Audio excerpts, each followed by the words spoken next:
Uh, Again, I'm Cap Hernandez, the sales introvert. Oo. And one thing I usually share to my students, lalo na if they want to get clients or they're Oo. building their business or they want to be in sales, ang Oo. sinasabi ko lagi is to find their introverted superpowers.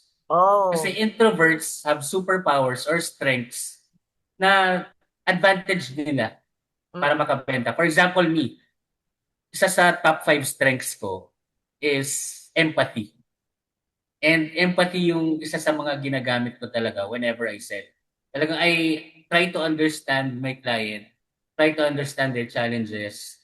Mm. And what I learned sa Unilever Food Solutions was provide the best solutions. Okey, So once okey. you know the problem, once you know the challenges, Mm. provide them with the best solution.